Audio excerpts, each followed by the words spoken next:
What's up, y'all? It's your girl Lady Lex, and I'm back to we about to talk about the shy. You know, so it started off the guys out shopping for Mother's Day. Y'all, one thing about Darnell, he is gonna wear that earpiece. Darnell is gonna be anywhere and everywhere with that earpiece in his ear. Darnell is funny. He's probably like my favorite character from the show. Like, he's like the comedic relief. Like, him just walking around with the earpiece in his ear is funny without him even having to try. Like, it's funny. Charles is going around praying for these women, and we know he's actually trying to sleep with them, but it seems like they trying to do the same thing with him. So it's too much going on. It's too much going on. I need to turn this air down. Oh my god, it's chilly this morning. Anyway, so he get to Tracy house and Keith is over there. Keith feeling some type of way because he feeling some type of way because I guess how Tracy looking at him and all that stuff. Like, it's, I don't know, Tracy and Charles got this tension, you know what I'm saying? And it's obvious, and I guess Keith's sitting there looking like, you just gonna do this in front of me. But Keith, honestly, has she known you more than 48 hours at this point? 24 hours at this point. It's like y'all met that night at Smokey's, y'all ate at Smokey's and went home together. So I'm assuming this is the next morning, y'all waking up, and the Charles is the wake up call knocking at y'all door that morning. Anyway, so Tracy girl, shout out to you, girl. You went from no man to two suitors. But I don't know, I think you might want to stay with Keith. And this, if you don't want to go back to no man, which that's my suggestion, because neither one of your options are that great. But if you want to just hang on to one of them, you might as well hang on to Keith. At this point, we don't know a lot about him, but Charles over here trying to sleep with the whole all the women in the congregation. So it's like, I don't know, Keith seemed more genuine. He seemed like he trying to get to know you for you. So girl, you might want to stay with him unless you want to share Charles with everybody. I don't know. Papa took his mom Mother's Day flowers, and she was kind of annoyed because Papa kept bringing up Zeke, well, Pastor Zeke, and she was bringing up some financial issues she's having, you know, maintaining their house and I guess the church that his dad had. And Papa once again brings up Zeke, and she like, I won't take any money from him. Like, yeah, so that's going on. Alicia is crashing out. She's sitting at the table with these grieving mothers, talking about murdering the people who, you know, left them grieving mothers, you know, that whatever.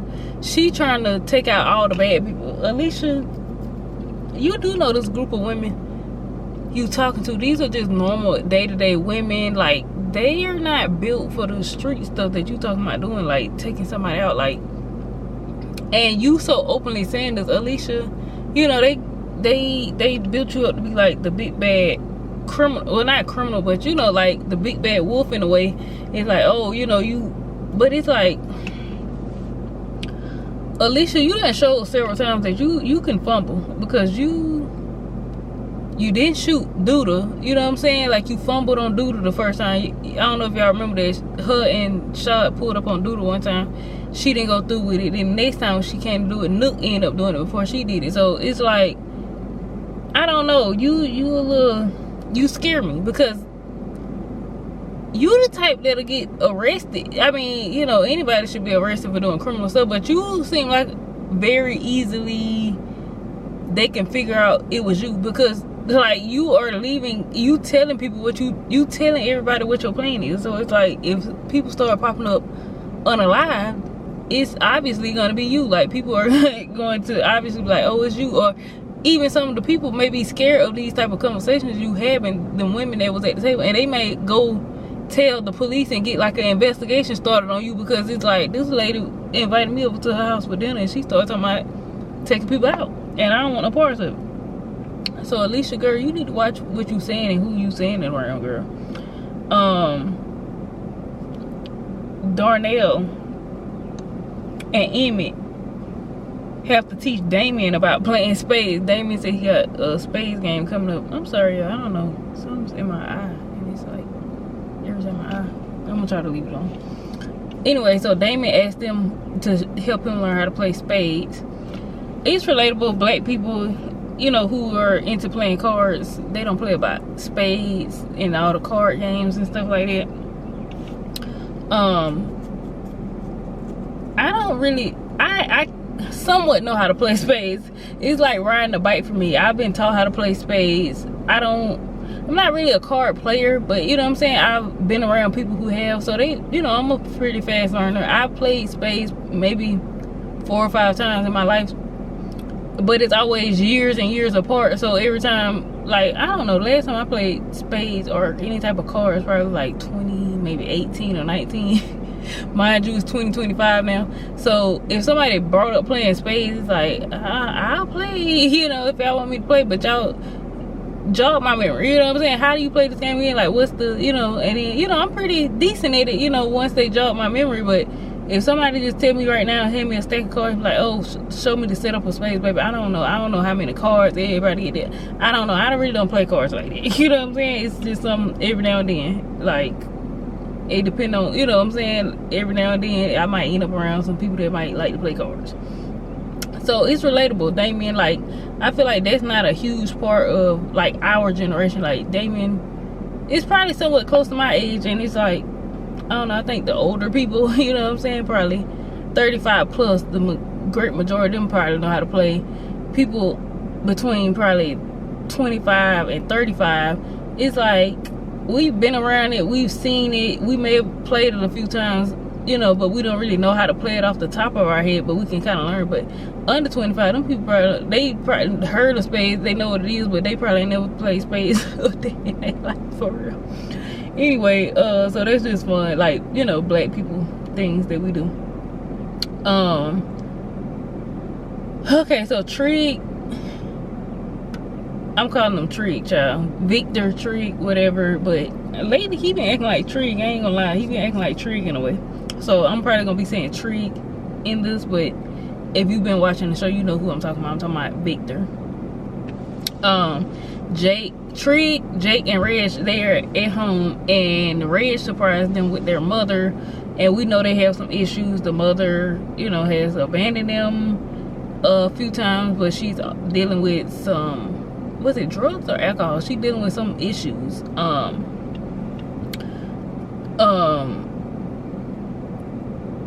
Trig was not feeling it. He was like, no, I don't want to be bothered with this. He wanted to leave, but he stayed for Jake. And he started crashing out a little bit because he's saying he's grieving a life he could have had. And like, I feel really bad for Trig because the brothers might not realize how bad it was for him because he's the oldest, and I feel like he probably had to make a way for his brother. Like, he had to grow up fast to try to be stable for his brothers, you know what I'm saying? So I do feel bad for him, and it probably hit a little bit different for him more than his brothers in a way. So we learned that it's a generational like trauma thing going on because the mom said she didn't have a great mother either. But if you know you didn't have a great mother, you should be more careful about having kids, and when you choose to have kids, you should try to get help, you know what I'm saying? If you know, had kids and then you didn't realize that after you start having kids, like, oh, you know, I'm not doing good or great by my kids because I didn't have a great example. If you are aware of that, that's when you know you should go get help. You know you should do something to be better for your kids because you don't want them to feel the way that you do or end up the way that you are. So, I don't know. To me, the excuse ain't that great, girl, but okay. Because Trig had to grow up. I mean, he's not perfect, but he always been around for his brothers. Well, you know, I think, he was in prison for a while, but I think he did the best he could, you know what I'm saying? Like, he was away from them because he had to be because of prison, but you just, you know, just dip. Because, I ain't gonna say because you felt like it, you was dealing with something too, but you weren't physically confined somewhere where you couldn't get to your kids. So, yeah. So one of Emmett baby mothers, I don't remember her name. I feel like we only seen her a handful of times on the show, so I don't even really know what they said her name was. Anyway, she said she moved to Pittsburgh, and Emmett is upset because they taking his son away. But I ain't even trying to be funny. When do Emmett have them other boys? All he have is EJ. Like, they don't really show them other boys at the house. Like, it's every now and then he had all them kids, so it's just like, okay, girl, whatever.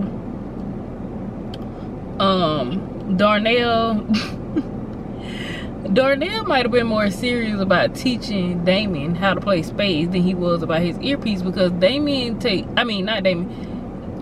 take that earpiece very, very serious. You know what I'm saying? But baby, when Damien told him he didn't know how to play spades, like, Darnell was about to take his earpiece out and get down to business. Like, I gotta teach you this, son. Like, it was funny.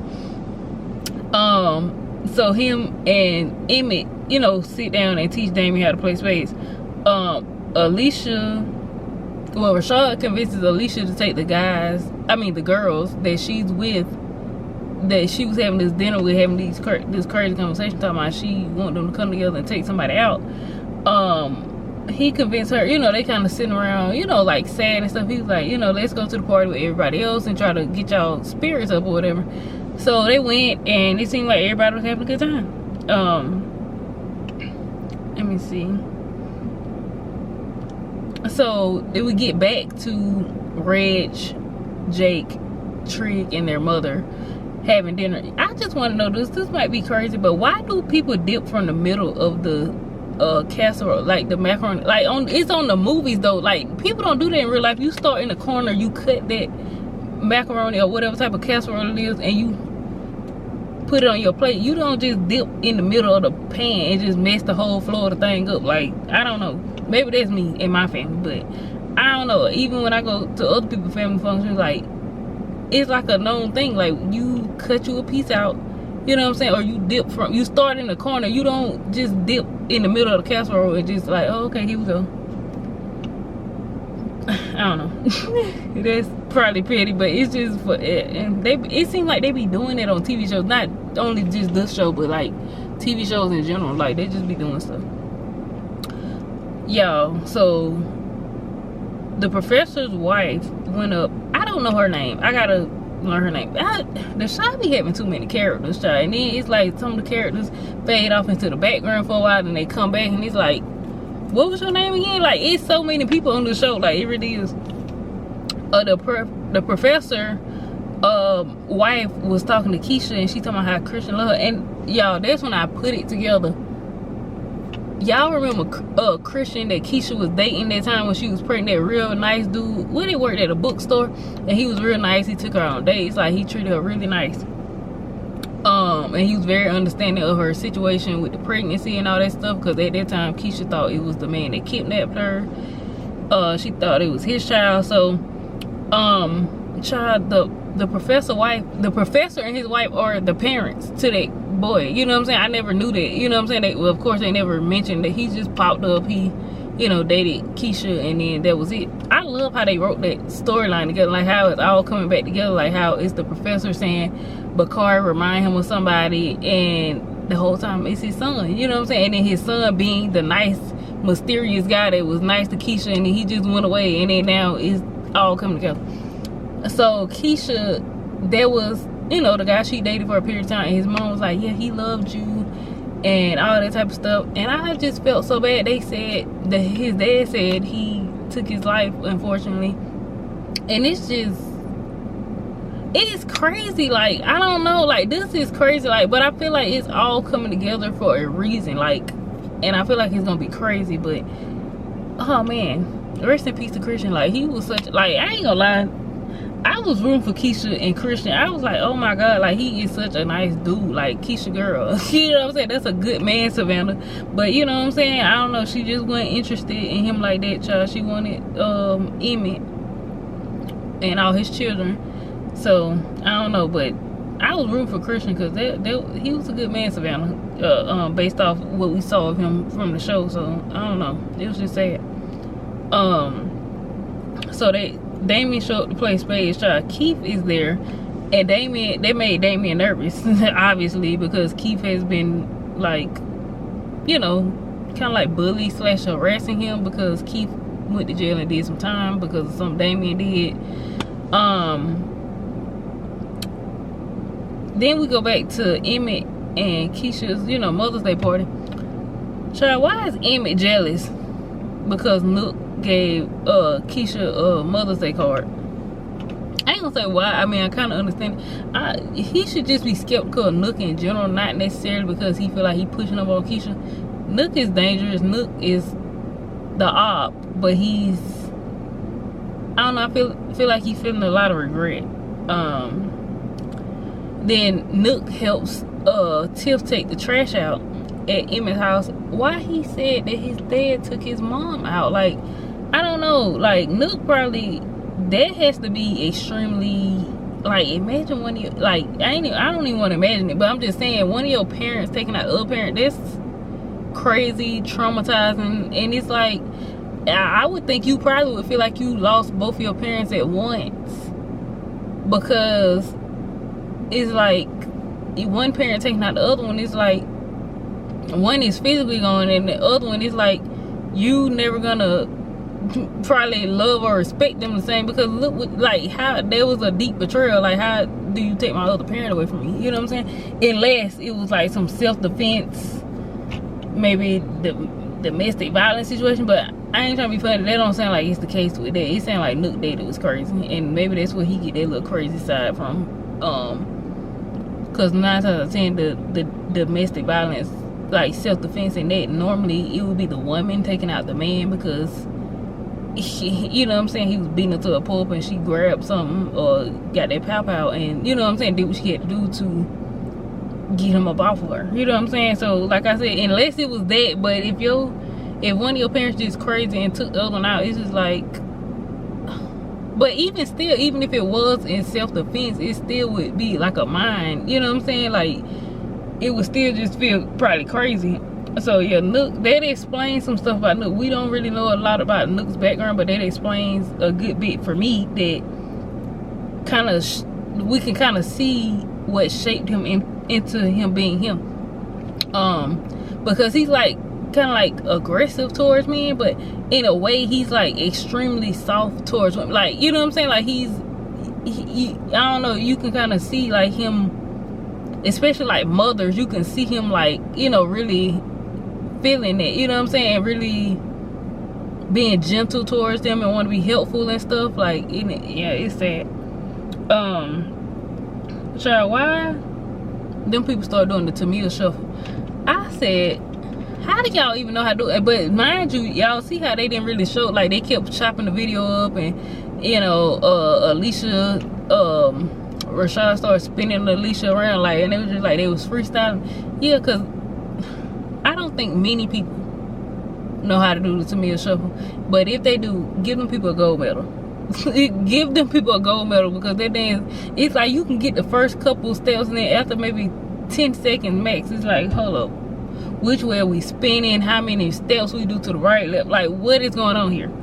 So shout out to them for attempting the Tamia shuffle. But like I said, I caught that y'all didn't really show them people footsteps and what they was doing. We saw it. Pastor Zeke tried to buy Papa Dad's church from him. He had that stack of money on the table for Papa, and Papa, I don't know, I'm scared. I think Papa might do it. But how can Papa, but we know this TV, but in real life, how can Papa sell his daddy's church if the church ain't in his name? If his mama name on the deed, both of y'all would have to sign. You know what I'm saying? If your mama name is only, then she would have to sign off on it being sold. If both of y'all name on it, you would need her signature as well as yours to make the deal go through. So you can't really sell it without your mama. You know what I'm saying? But we know this TV, so they might just say like Papa just sold the church. I don't know. But I would doubt the mama is more so running the church, so I would doubt it's in Papa's name alone for him to be able to just sell it without having to have, you know, get his mom's signature and whatnot to, you know, make everything complete. Keith asked Tracy about Charles. He said he want to build a life with her. Tracy is like, sir, I barely know you 48 hours. I don't know the exact time frame on this, but I swear last episode them people just met, and now you talking about you want to build a life with her. I'm not saying that that's not how you feel, but it's like, Tracy girl, you might be in danger, girl. My opinion is, girl, cut both of them off. I mean, Charles is very promiscuous, like he out here in these streets, and Keith may be a little controlling, or you know what I'm saying, or he could be a leech. Like, it's not even necessarily that he want to be controlling. It's like he see his, I don't want to say money back, but it's like she got a place to stay, he over her house, is he living with her now? You know what I'm saying? Like, he looking at her like his stability. Okay, you got a house, I can stay with you. You know what I'm saying? Tracy, you know what I'm saying, she's stable. So I don't know, so maybe that's why he holding so tight on to her. But girl, I don't know, you might want to cut both of them off, just being honest. Tracy just don't have good choice in men though, so we not surprised.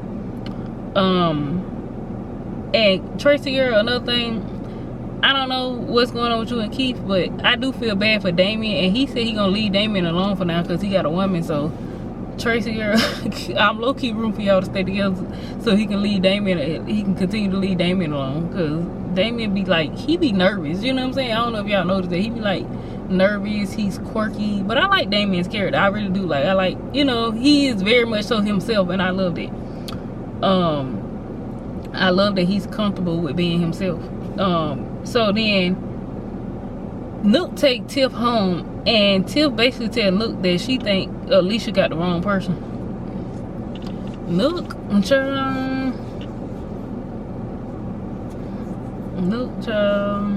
don't know. It's not looking good for you, Nookie Nook.